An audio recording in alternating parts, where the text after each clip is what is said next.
Me gustaría iniciar esta crítica con una pregunta. ¿Alguna vez se han sentido decepcionados con algo relacionado con su personaje de cómics favorito? A estas alturas, ya todos deben saber el aprecio que le tengo al Cruzado de la Capa. Mi canal ha estado dedicado e inspirado en mi fanatismo a la Rata Voladora, y la verdad me desagrada hablar de los problemas de algunos de sus proyectos que no están a la altura, así que sin más relleno, estén listos para la crítica de...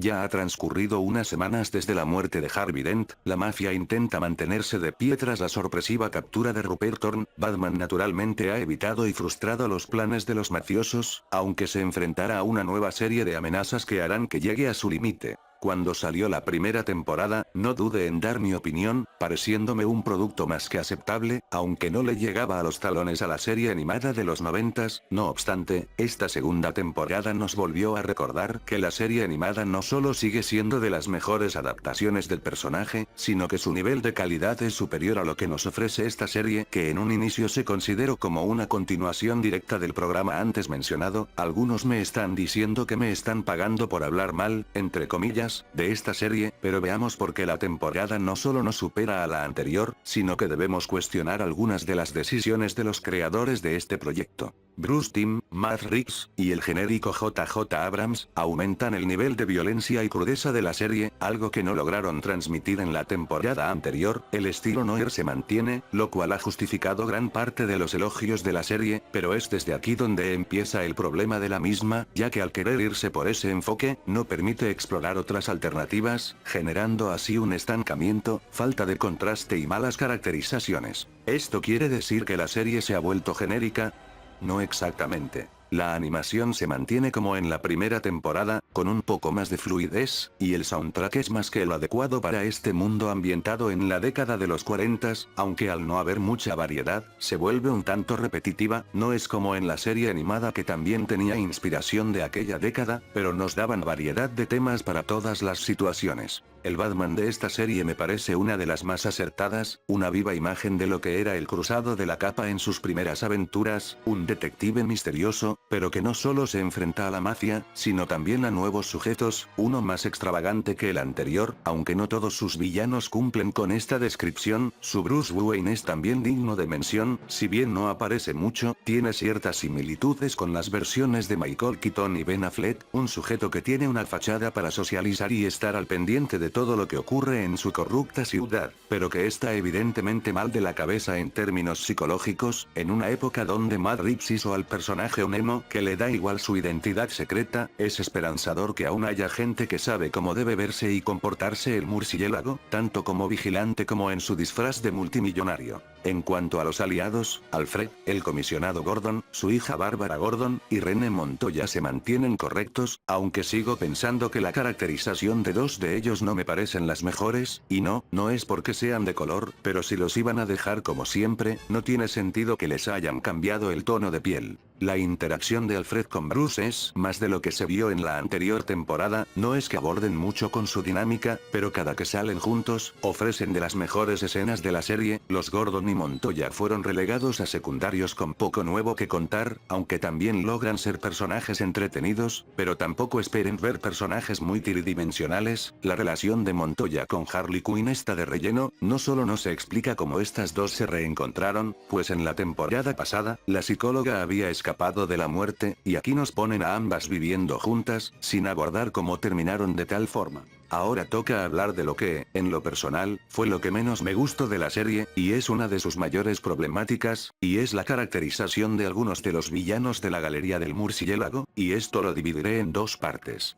Personajes como Roxy Rocket, Hugo Strange, el Espantapájaros, Thorn, el Espectro, o el Monje Loco, se mantienen fieles al cómico, se mantuvieron igual de interesantes, quizás no tengan las personalidades más atractivas o destacables, pero al menos logras reconocerlos mucho mejor que los otros villanos de la serie. Roxy Rocket es reinventada como una brillante ingeniera de cohetes, quien es traicionada por una corporación corrupta que usa sus experimentos para acciones cuestionables, siendo una perspectiva igual de interesante como cuando la presentaron como una doble de riesgo que se metía en cosas más peligrosas, lo que la orilló a convertirse en una criminal que vive al máximo, así que ambas versiones me gustan por igual. El Monje Loco, una de las primeras amenazas del murciélago, se plasma casi igual que en el cómic, aunque no tiene esa parte sobrenatural, ya que recordemos que en los tebeos es un vampiro, lo cual me pareció una mala jugada, considerando que esta serie ya había presentado cosas paranormales y de monstruos clásicos. El Espectro no es en sí un villano de Batman, y de hecho, siento que en esta serie es representado como el antihéroe que comúnmente se le conoce, pero su historia estuvo bien construida, desde su aparición en la primera temporada y su resolución en esta nueva temporada, fue un personaje que realmente daba para más, mucho más, y de igual forma es de los pocos rescatables que nos entregó la serie. Si bien no conozco quién es Thorn en los cómics, me puse a investigar sobre ella, y nuevamente es un personaje acertado en la serie y fiel al material original, si bien pudieron meter a Poison Ivy, ya que había ciertas insinuaciones a su personaje, Thorn es ese tipo de personajes que pueden encajar perfectamente en el universo de Batman, más por su historia que por su aspecto, el cual ya es similar al de Hiedra Venenosa, su relación con el Acertijo, o quien se supone que es el Acertijo, me pareció curiosa, similar a la del Joker con Harley Quinn, así que si la piensan regresar, espero y se mantenga como la vimos. Scarecrow se mantiene con ser un químico que crea su gas del miedo, aunque no tiene su aspecto inspirado en Ichabod del jinete sin cabeza, además de que su traje es bastante genérico, sin tener esa relación directa con los espantapájaros, aunque la máscara me parece curiosa, como que me recuerda a algo que había visto en plena pandemia, y seguramente ustedes también.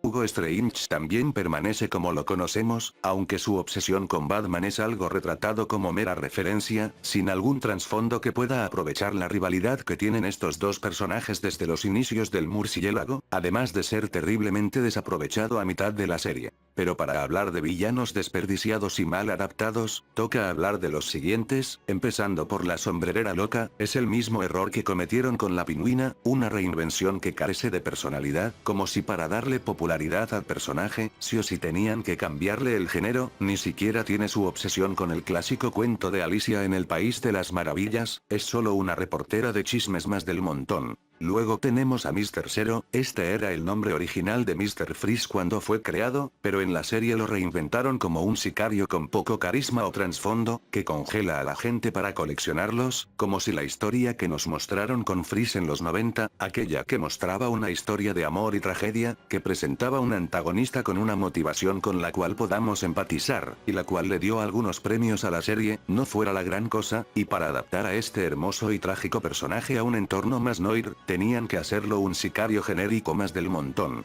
Con el Acertijo, la cosa no mejora, si han notado un patrón, algunos de estos villanos, con tal de encajarlos en este universo, los vuelven mafiosos genéricos, con nula personalidad o contraste el uno con el otro. Esta versión del Rey de los Enigmas es retratado como un gángster que trabajaba para Rupert Thorne, y quien al final se revela para gobernar el bajo mundo de Gotham City, careciendo de su gran conocimiento en acertijos, su vestimenta más extravagante, acertando solo en su narcisismo, y por si no fuera poco, lo terminan asesinando como si no fuera un personaje importante en los cómics. Y por último, tenemos al Joker de esta serie, una de las mayores decepciones que me he llevado en mi vida, y sin miedo a la funa, una de las peores adaptaciones del personaje. Este era el personaje que más me emocionaba ver en la serie, pero en la forma que lo retrataron, es más cercana a la sobrevalorada versión de Heath Ledger fusionada con la de Joaquín Phoenix, y lo peor es que hay gente que lo justifica, creyendo que así era el personaje en su primera aparición en 1940, pero no.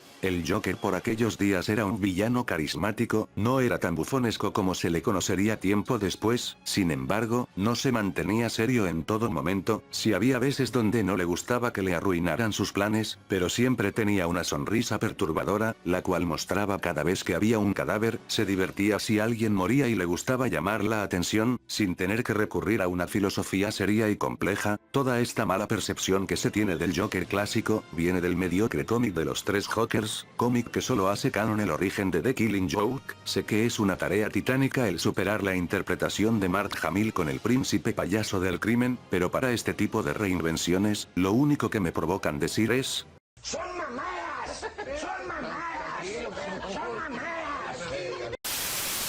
Otra problemática que tiene la temporada, es que la mayoría de villanos se mueren, algo que ya venía desde la muerte de Dos Caras en el final de la primera temporada, esto a raíz de que no saben cuántas temporadas más quieran hacer, y esto es un gran fallo, pues parte de la esencia de las historias de Batman, es verlo interactuar con toda su galería de villanos, observando sus paralelismos, sus contrastes, la rivalidad personal que llega a tener con algunos de ellos, pero creo que los tres pendejos involucrados de la serie, no entienden ese potencial,